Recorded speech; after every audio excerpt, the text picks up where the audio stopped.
Right, so hello and welcome back to Books and Things, and welcome to another video, and today I'm going to be talking about some wonderful rom-coms and adjacent books.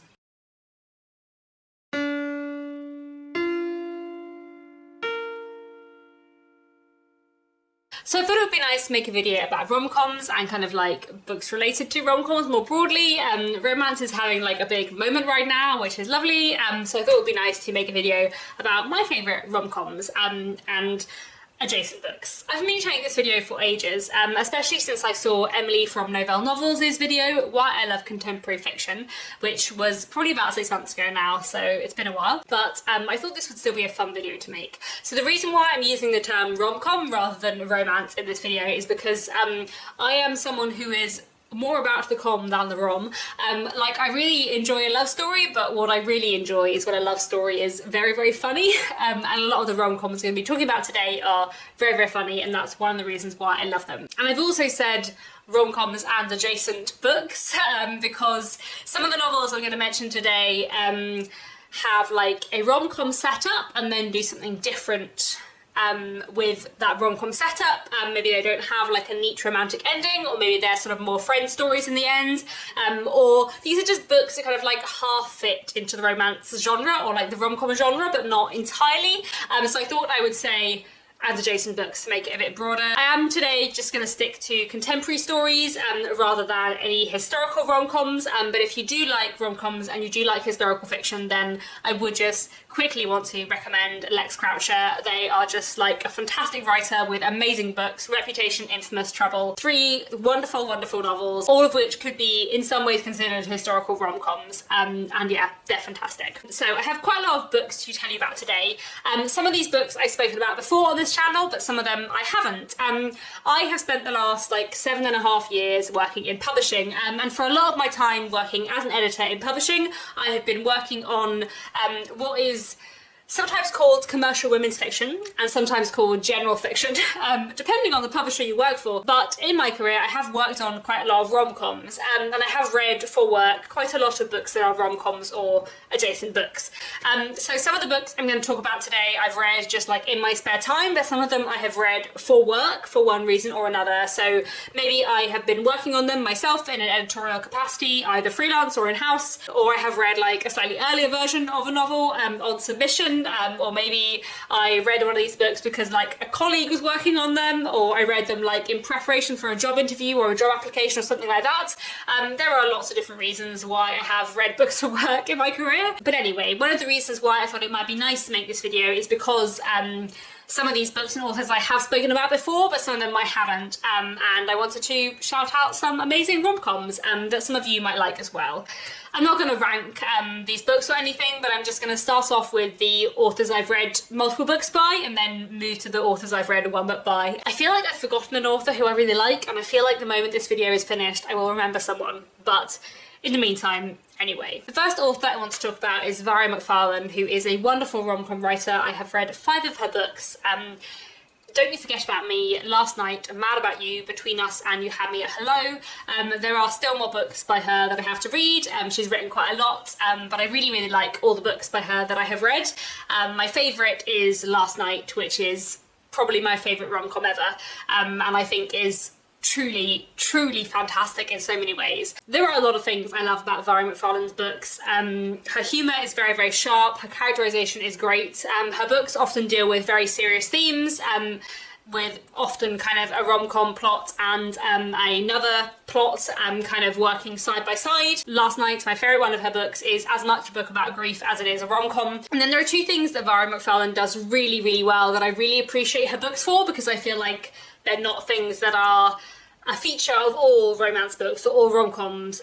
So one thing that she does really, really well is her friendship groups. Like, there are never any boring side characters in Vari McFarlane's books, and the friendship groups that she creates for her main characters are always like so vivid and so real and so fascinating, which I really, really love, because occasionally I find in rom-coms or romance books, or love stories in general, to be honest, like the main 2 characters who are in love are really well developed, and then the other side characters are kind of they are supporting characters and they don't have more to them than that. Whereas in Violet McFarlane's books, all of the side characters are also really well developed, which I love. And then something else I love about Violet McFarlane's books is that her books are often quite unpredictable, which is not always the case in rom-coms and romances, which, to be fair, like, sometimes it's really nice to read a predictable romance where you know two people are going to end up together, but sometimes it's also really nice to read a rom-com where you're like, I actually don't know what's going to happen, and Violet McFarlane is very good for that. She's very good for, like, twisting rom-com tropes in interesting ways to make her books unpredictable, and I just love that very, very much. I feel like I should talk more about Last Night, as I have declared it to be my favourite rom-com ever, and it really is. Last Night is a book about Eve, and Eve is in a very small, tight group of friends, and she has been in love with one of the other people in this group of friends, Ed, for a really long time. She feels like he has feelings for her, but he's with someone else, and it's all very complicated. And then near the very beginning of the book, there is a car accident, and one person in the group of friends dies, and the book is basically about grief and friendship with a bit of a rom-com plot as well. It is both like devastatingly sad and very, very funny and really moving, and I just think it is one of the best rom-coms ever, and also like I rarely have cried so much as I cried it last night. I listened to an audiobook, which I think made it even more emotional, but yeah, it's a really, really fantastic book. Next, I want to mention Neve Hogan, who is another fantastic rom-com writer. She has had 2 books out so far, 12 Days in May and The Breakup Clause, both of which I really, really loved. There are a lot of things I love about Neve Hogan's writing. She is very, very funny, very witty, and her characters and her themes feel very, very real. I especially enjoy how her books look at like self-confidence and self-image and kind of like growing up. Both 12 Days in May and The Breakup Clause are sort of growing up stories in some ways. Both of them look at someone who is, I think in their like late 20s, early 30s, but also kind of like looking back on a time when they were maybe like 18, 19, and kind of how they've changed since then, which is something I really, really enjoy. 12 Days in May is set at the Cannes Film Festival, which is really, really fun, and is a kind of like second chance romance, I suppose. And The Breakup Clause has a bit of like second chance romance vibes going on, but also like enemies to lovers stuff. The central character of The Breakup Clause, Thea, is a very successful lawyer, and everything is going very well in her career until she gets a new like intern trainee for the summer, who turns out to be her husband, who she married in Vegas like 10 years ago on a dare, and hasn't seen since, and never divorced, which obviously leads to great complications. But what I really love about The Breakup Clause, though it is massive fun and like a great love story, what I really, really love about The Breakup Clause is the way it looks at like modern workplace culture and like the problems with modern workplace culture, and like being always available, long hours, like, and kind of knowing what you want to do with your life. And that stuff in it is just like absolutely fantastic. Definitely like a wonderful book for people in their like late 20s, early 30s. And yeah, I really, really recommend Neve Hogan, fantastic rom-com writer. I also wanted to mention Talia Hibbert. I have read 2 of her books, Get a Life, Chloe Brown, and Take a Hint, Danny Brown, both of which I really like. I need to read their 3rd book in their Brown Sisters trilogy. I think Talia Hibbert's books are really great, with kind of like really wonderful, realistic characters. I really like the kind of sister relationships in them, and her books just have like fantastic themes. So the Brown Sisters trilogy, basically each of them is about a different sister. So Get a Life, Chloe Brown is obviously about Chloe Brown, and then we follow her sister Danny and Take a Hint. And then I think the final one is Actual Eve Brown, which I haven't read yet. Get a Life, Chloe Brown has a lot of really interesting themes in it. Chloe Brown suffers from chronic pain, and her love interest has like some leftover trauma from relationships he's had in the past, and both of those things are dealt with really, really well. And I also really like how the book looks at like class and prejudice and like social divides. It's really, really great. And then Take a Hint, Danny Brown has a lot of really great themes about kind of like confidence and letting people in. The love interest in Take a Hint, Danny Brown, suffers from anxiety. He always had, and this has kind of been like exacerbated by the death of some family members of his unexpectedly some years before. And the way the book looks at kind of like his grief and his anxiety is just fantastically done. So again, wonderful themes, really great love stories. I really recommend Talia Hibbert. I also wanted to mention Beth O'Leary. She's another author who I've read 2 books by, and there are more for me to read.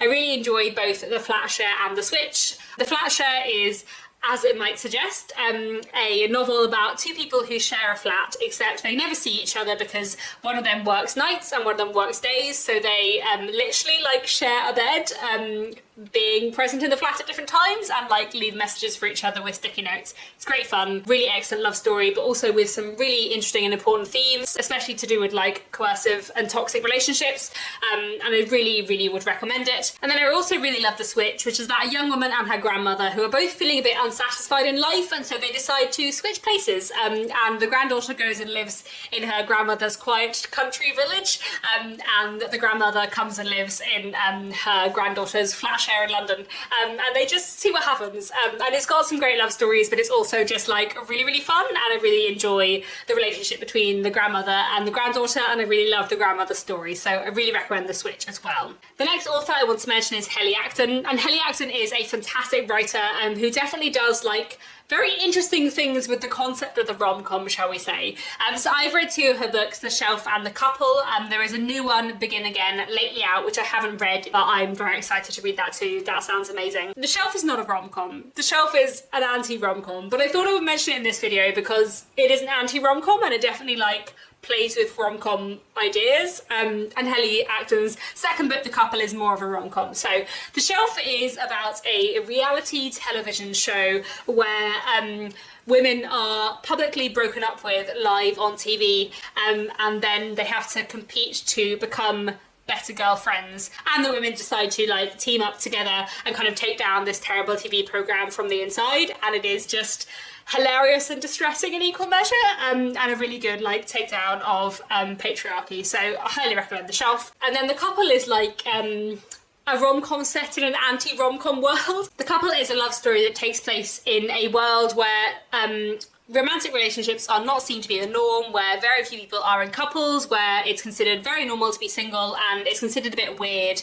to be in a couple. And we're following what happens when our main character falls in love with someone and doesn't really know whether or not she can accept it, and whether or not the people around her can accept it, and how it will change her life. And it's a book that is very funny, a wonderful love story, and also like in the subversions has a lot to say about the ways in which like modern day society that we live in is very like couple normative. I know that's not a word, but you can see what I mean. You know, there are a lot of things in society which are predicated on it being like normal to be in a relationship, and in The Couple, Helly Acton really like takes apart that idea by flipping it on its head, and exploring how weird it is that we consider any form of like relationships normal when people should just be able to do what they want and arrange their lives how they choose. Anyway, it's a really great book. I highly recommend it. And Helly's new book, Begin Again, sounds utterly amazing, and is about a woman who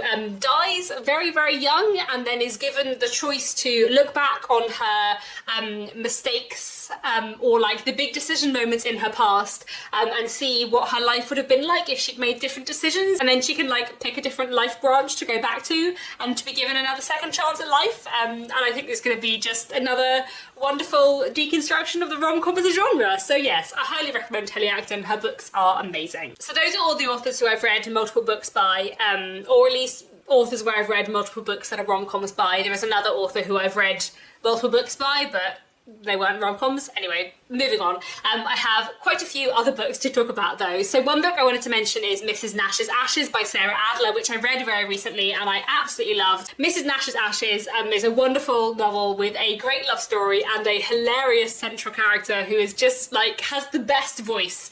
And it is totally random and so weird and wacky, and I just loved it so much. We're following Millie, who is traveling across America on a mission to reunite the ashes of her elderly deceased friend Mrs. Nash with Mrs. Nash's true love from the Second World War, and she's carrying around with her in a little bag some teaspoons of Mrs. Nash's ashes on her mission to prove that love still exists. When all the planes are grounded, she ends up like taking a road trip with a young man called Hollis, who is like her ex-boyfriend's frenemy, and they bond along the way. I don't really know how to explain how much I love Mrs. Nash's Ashes and why. There are so many things about it that are just absolutely amazing. One thing I really love about it is that it has like a kind of dual timeline love story going on, where we're seeing Millie and Hollis falling in love in the present, and we're also seeing Mrs. Nashs and the woman she fell in love with in the Second World War and their love story. Another thing I love about Mrs. Nashs' Ashes is that it is also like very much a book about loneliness and grief, and about Millie processing the death of her friend, who was a lot older than her and had a very different life to her, but was really the closest friend she had. And another thing I love about Mrs. Nashs' Ashes is the sheer oddness of it. Like, it's so strange. At one point they go through a village and there's a broccoli festival, and I don't know why, but I don't care. It's wonderful and highly recommend it. Another book I really enjoyed recently is You and Me on Vacation by Emily Henry, and Emily Henry is definitely an author I need to read more by, because I know a lot of people love her and I know there are many more books for me to read. You and Me on Vacation is very much a kind of friends to lovers story about Poppy and Alex, who have been friends for a long time and meet up every year to go on a trip together, a summer trip as they call it, a holiday. But they haven't done so for 2 years, because 2 years ago something happened on their summer trip that changed everything.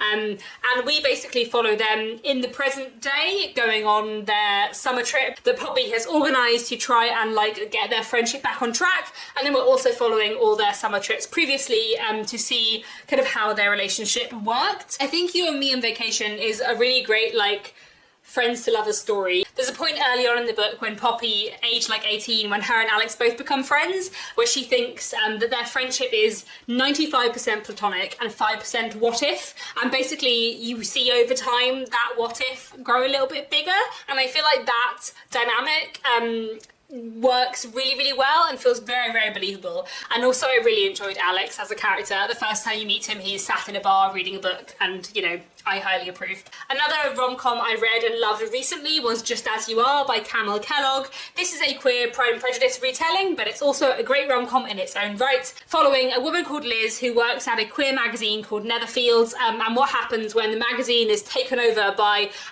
two wealthy lesbians, Daria and Bailey, and Liz has some attraction potentially for Daria, but also dislikes her vehemently, and everything goes on from there. Talking of slight Pride and Prejudice retellings, I also wanted to mention Sophia Khan is Not Obliged by Aisha Malik. I wouldn't exactly say that Sophia Khan is Not Obliged is a Pride and Prejudice retelling, but it definitely has like Pride and Prejudice vibes. The vibes are definitely there, and it is a wonderful book. Sophia Khan is Not Obliged is a book about Sophia Khan, who finds herself single once more, which she doesn't really mind. She's quite happy to be single, but she has recently been asked by her boss, she's a journalist, to write a column about Muslim dating, so she feels she definitely needs to start dating again. There are very many people who she meets on dates, some of whom are awful, and there is also her grumpy next door neighbour, and everything goes on from there. It is a wonderful, wonderful book, and it is absolutely hilarious. Like, some bits in Sophia Khan is Not Obliged are just so funny. Another book I wanted to mention was The Hating Game by Sally Thorne. I feel like this doesn't really need my recommendation. Everyone has heard of this one, but it is a really, really wonderful book. It's an enemies to lovers story, a workplace romance about Lucy and Joshua who sit across from each other every day and hate each other, except maybe they don't, and it's really, really good. I feel like the tension is done so well, and I also really like all the workplace dynamics. I feel like they were really interesting. And another thing that I really, really loved about The Hating Game is that it is another book that is about loneliness. I just really like rom-coms about loneliness, what can I say? But the way loneliness is explored in The Hating Game, and the way Lucy like misses her family who are far away, and the way she feels she doesn't have like enough connections with people, like it just felt very, very believable, and I really loved it. So I really, really recommend that too. Another book I wanted to recommend is Finding Mr. Perfectly Fine by Tasneem Abdur-Rashad. This book is about Zara, who is 29 years old, and on her 29th birthday, her mother issues her an ultimatum and says that she has to find someone to marry, otherwise she is going to arrange her marriage for her. And so Zara joins a dating app and signs up for speed dating and tries to find someone to marry, and everything kind of goes on from there. I love this book so much. I feel like it's very good at being one of those unpredictable rom-coms where you don't really know what's going to happen, and the ending is fantastic. It's just a really, really wonderful book, and yeah, I highly recommend it. The next book I wanted to mention is Best Men by Sydney Carger.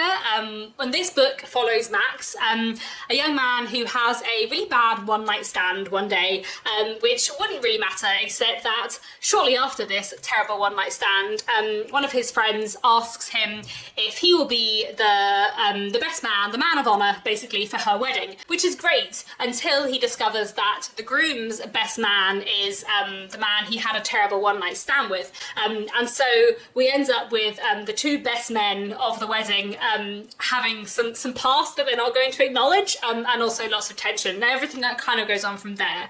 There's a lot that I love about Best Men. It is a wonderful love story, really, really fun, and lots of like wedding vibes if you enjoy that in a rom-com. But another thing that I really like about it is that it looks a lot at like friendship and identity. Max's relationship with his friend who's getting married is kind of complicated because they love each other massively. They're really good friends, but he feels very self-conscious about the fact that he doesn't really fit into any gay stereotypes, and that she wants him to. Not always, but definitely when she's planning her wedding, she wants him to fit into lots of stereotypes that he doesn't fit into and that he doesn't have any interest in.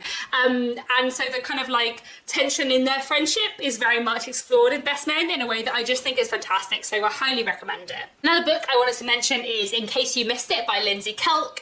This is a wonderful rom-com about Roz, who moves back to the UK after many years abroad, and is trying to work out what to do with her life now, and ends up kind of reconnecting with her ex, and finding out what happens from there. This is just a really good, solid rom-com with a really well done plot. Like, the plotting is just very, very, very good in Case You Missed It. And yes, I definitely need to read more by Lindsay Kelk in the future. Another book which I think many people on BookTube would enjoy is Talk Bookish to Me by Kate Bromley. This is a kind of like enemies to lovers / second chance love story with a healthy dose of like bookish writing energy and also wedding vibes again. So this book is about Cara, who is a writer who is very behind on a deadline that she has to make soon, but it's the week of her best friend's wedding and she's the maid of honour, and she doesn't really have time to finish her romance novel that she's writing. And then she discovers that her ex-boyfriend Ryan from college is also at this wedding, because he is one of the groom's childhood friends, and she definitely isn't happy to see him again, except that seeing him again might be mysteriously helping her write again, and then everything goes on from there. It's very funny, very witty, and full of bookish stuff. It's definitely like a romance book for people who love romance books, so I definitely recommend it. The next book I wanted to mention is The Flipside by James Bailey. This is a really great rom-com which has a lot of like really great friendships in it. Like, the friendship group in it is really good, which I really like, and it's about a young man called Josh who thinks everything in his life is perfect and planned, and he proposes to his girlfriend on the London Eye at New Year's Eve, and then she says no, and he doesn't know what to do from that point onwards. So he decides that he can't trust his own judgment, and so from now on he will make all his decisions by flipping a coin, and the book follows where that leads him, especially in terms of his relationships. And yeah, it's a really, really great read. I also wanted to mention The Split by Laura Kay. This follows Ali, who after a very difficult breakup with her girlfriend Emily, decides to move back in with her dad, bringing with her Emily's cat, who always liked her better anyway. And while back in Sheffield where she grew up, she reconnects with a childhood friend, and they decide to run a race together in order to impress their exes, and everything kind of goes on from there. It's a good rom-com that has like a nice element of romance in it, but also like a lot of coming to terms with your life and moving on and growing up stuff in it too, and also a very excellent grumpy cat. So yes, I highly recommend The Split by Laura Kay. I also wanted to mention Queenie by Candice Carty-Williams. This is definitely more on the like rom-com adjacent side than the rom-com side, but I think it has a lot in common with rom-coms, and if you like rom-coms you'd probably enjoy it. Queenie is about a 25-year-old black British woman living in South London, who after breaking up with her long-term boyfriend doesn't exactly know what to do with herself, and this book is about the mistakes she makes after that relationship has ended, and also about kind of her relationships with her friends. It's very much like a friend story, and a self-discovery story, I suppose, and I really, really recommend it. The next book I wanted to mention is Hot Mess by Lucy Vine, and this is one that I think you'll really enjoy if you're like Queenie, actually. I think it has a lot of similar themes. This story is about Ellie Knight, who feels like everything in her life is slightly falling apart. She feels very chaotic, and she doesn't really know how to deal with a lot of stuff going on in her life. All her friends seem to have everything much more together than she does. This book is is very much a friend story, I would say, that hits a lot of like rom-com themes and tropes as well. I really love the relationship Ellie has with her friends, which are really well done, and I also really enjoyed the relationship she has with her dad. Ellie's mother has passed away, and the impact of that is definitely something really explored in the story. Again, I really enjoy my rom-coms and adjacent fiction to be truly about loneliness and grief. But anyway, Ellie's grief for her mother is definitely explored, and Ellie's relationship with her dad is also really explored and really touching. One thing that I remember finding absolutely hilarious in Hot Mess is that Ellie's dad is writing a book, and we get extracts from his book, which is just very entertaining, shall we say, and it's great. I really, really recommend Hot Mess. And finally, I wanted to mention Some Kind of Wonderful by Giovanna Fletcher. I haven't read anything else by Giovanna Fletcher, but I listened to Some Kind of Wonderful, an audiobook, a while ago, and I just really, really loved it. It has a sort of rom-com setup, but it's really more of a sort of friendship / self-discovery story. In fact, the last 3 books I've mentioned, Queenie, Hot Mess, and Some Kind of Wonderful, all I think will appeal to readers of rom-coms, but aren't necessarily strictly rom-coms themselves. Some Kind of Wonderful looks at the character of Lizzie, and everyone thinks that she and her long-term boyfriend Ian are about to get engaged. And when, instead of getting engaged, they end up splitting up, Lizzie doesn't really know what to do with herself. And one of the things that I really liked about this book was how it explores self-identity, because Lizzie and Ian have been together for sort of like a decade, and she was in her late teens when they started going out, so she doesn't actually really know who she is without him. And I feel like that theme was just explored really, really well in Some Kind of Wonderful, and her kind of like learning to know what she is as a person without her partner was just really, really well done. So I really recommend Some Kind of Wonderful. It's a really fantastic book, and yes, I'm really keen to read more by Giovanna Fletcher in the future. Those are many rom-coms and adjacent books that I would recommend. Do let me know down in the comments, what are your favourite rom-coms and books that have some things in common with rom-coms but aren't really rom-coms? Are there any books here that you've read? What did you think of them? Do you have any other books to recommend me based on my taste? As I said, I'm slightly more about the com than the rom, so if you have any very, very funny rom-coms or very funny romance books to recommend me, then please do. I think that's all I wanted to say for today. Thanks so much for watching, and I'll be back very soon with another bookish video.